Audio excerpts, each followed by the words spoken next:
Hola, bienvenidos una vez más a Oman, Historias del Arte y el Judaísmo en Radio Sefarad. Hoy nos vamos a ir hasta Moscú para conocer la etapa realista de los últimos años del siglo XIX y acercarnos a la figura inmensa de uno de sus más grandes artistas que vivió en tiempos de tres zares, Isaac Levitan, el pintor poeta judío muy iconoclasta, académico de Bellas Artes de Rusia, cuyo periplo vital nos llevará por la escuela de los ambulantes y la miseria hasta la expresión paisajística del alma rusa,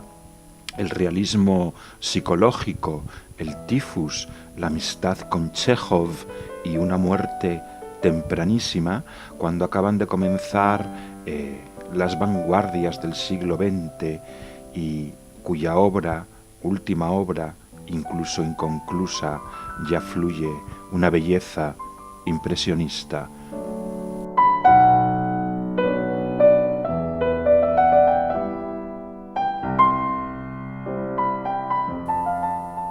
La fecha de nacimiento de Isaac Levitan es problemática, primero porque tenemos dos fechas que eran las que podemos aplicar al imperio ruso en el que nació. Por un lado tenemos la fecha del 18 de agosto de 1861 en el calendario juliano y por otro la fecha del 30 de agosto del mismo año 61 en el calendario gregoriano. Pero, además de este pequeño obstáculo de comprensión, también podemos encontrarnos con que se lleva 5 meses con su hermano según los registros. Y esto a los estudiosos les lleva a pensar dos cosas: o que Isaac Levitan era adoptado, o que su hermano Abel tenía modificada la fecha de nacimiento por asuntos militares. Sea como fuere, tanto Abel como Isaac nacieron en el shtetl de una pequeña localidad al sudeste de lo que hoy es Lituania y que entonces, como hemos dicho, pertenecía al Imperio Ruso. Él va a nacer 2 años antes de que se aplique en 1863 la prohibición de tener libros, periódicos e incluso que se enseñe en los colegios en lengua lituana. El zar Alejandro II era un ser que todavía estaba muy anclado en el antiguo régimen feudalista ruso y era el año de la reforma de la emancipación, una gran intensa, novedosa y arriesgada reforma política. Su padre, el padre de Isaac Levitan, no de Alejandro II, era Elisaf Levitan, que era hijo del rabino local, pero que no se dedicó al rabinato, sino que de forma autodidacta se convirtió en traductor del alemán y luego pasó como traductor también a trabajar como empleado ferroviario en una compañía francesa que estaba creando en esos momentos la vía ferroviaria lituana. Poco tiempo después, en 1873, cuando tiene 12 años, se van a Moscú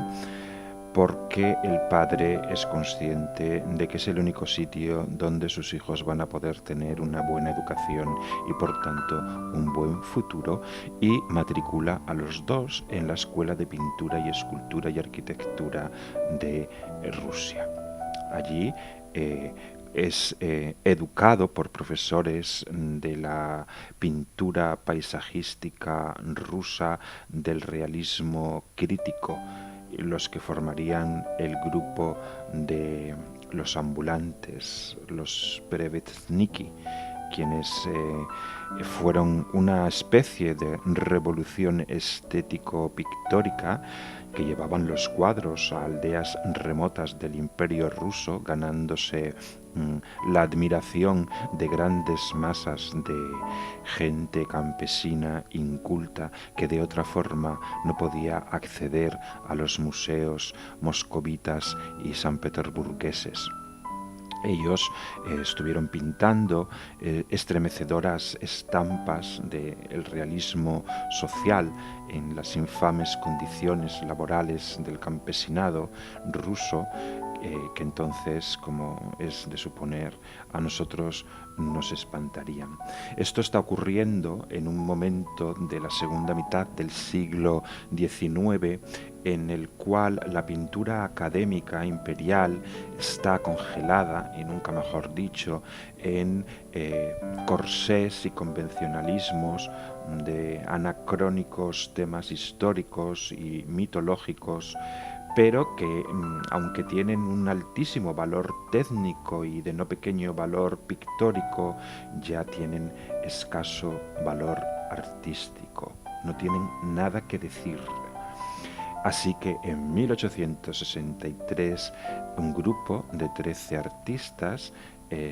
liderados por Iván Kranskoy crean la Sociedad de Exposiciones Ambulantes, los Perevetzniki. Y este deambular es el deambular de las obras por los pueblos, no ellos que fueran vagabundos. Y pretenden hacer converger los iconos de la Iglesia Ortodoxa rusa con el naturalismo, esta forma de realismo psicológico. Y al final la Academia Imperial se rendirá a sus pies, los denominará realismo ideológico y serán el precedente de la denuncia social de las vanguardias, aunque los Perevetzniki también luego se anclaron en la proscripción de las primeras vanguardias, como puede ser el modernismo, y también serían el precedente o el precursor, como lo queramos llamar, de la técnica de la pintura estalinística por exterior, que es el realismo socialista. Es en esta primera época, empezada en 1877, cuando Levitan tiene una primera exposición que es un éxito clamoroso, donde ocurre un hecho tristísimo, que es que tras el intento de asesinato del zar, los judíos son deportados de las grandes ciudades y aunque él pasa un tiempo viviendo con un hermano, por aclamación popular de los ambulantes, a él le hacen la excepción de dejarle regresar a Moscú. Y es entonces cuando conoce al mayor narrador de cuentos de la historia, Chejov.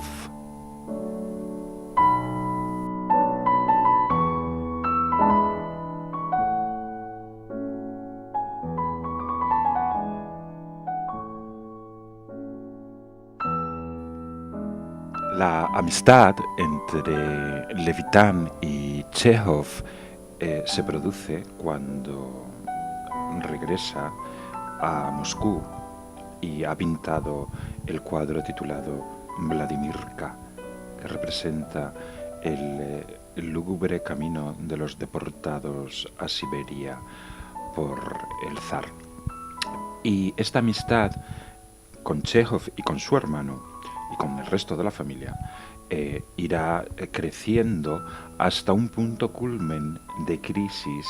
que se produce con la publicación del cuento de El Saltamontes, que es el trasunto de unas relaciones de una mujer casada que todos identifican con la amante extramarital de Levitan. Este pequeño encontronazo entre los dos grandes artistas rusos del momento es salvable y fortalece incluso la relación hasta el fin de los días de Levitan. Y es que resulta que esta personalidad humilde, hipersensible hasta la hiperestesia, tenía una especial emanación de encanto sobre el sexo femenino y se llegaban a crear incluso entuertos por celos entre hijas enamoradas hasta las trancas del amante de sus madres, que resultaban ser esposas de poderosos funcionarios en San Petersburgo. No obstante, Levitan nunca se casó, nunca tuvo hijos y vivió una vida azarosa y decimonónicamente romántica, con algún duelo, algún intento de suicidio. Pero esta hipersensibilidad de este artista le lleva a ser reconocido incluso hoy mismo como un artista que hace del paisaje una alegoría del estado anímico del propio pintor para provocar estados anímicos en el espectador del cuadro, lo que viene llamándose un diálogo entre el autor y el espectador, como puede ser entre el escritor y el lector, pues en la pintura también se da este tipo de diálogo. La pintura de este sentimiento telúrico del paisaje ruso como imagen de la idiosincrasia rusa es la cima del realismo decimonónico y se genera a través siempre de la representación de paisajes rurales, jamás urbanos, y jamás con figuras humanas o figuras animales. Él quedó completamente unido por su pincel a la belleza de la zona del Volga, en los alrededores de Moscú, y ahí nos encontramos con que en la mayoría de sus cuadros aparece el agua, el símbolo de las emociones por excelencia, y nos encontramos así con grandes ríos, lagos, puentes, estanques y solamente una vez algo que en Rusia es muy abundante y que forma parte del ser del agua, la nieve. Toda esta capacidad de lirismo pictórico le valió formar parte de la Galería Tretiakov, el mayor depositario de las bellas artes rusas que haya podido haber y va a haber en el mundo. Y el periplo de Levitan concluye con una etapa final en la que empieza a cultivar el impresionismo, que es el que le lleva ya a una impresión enfermiza de su propio ser,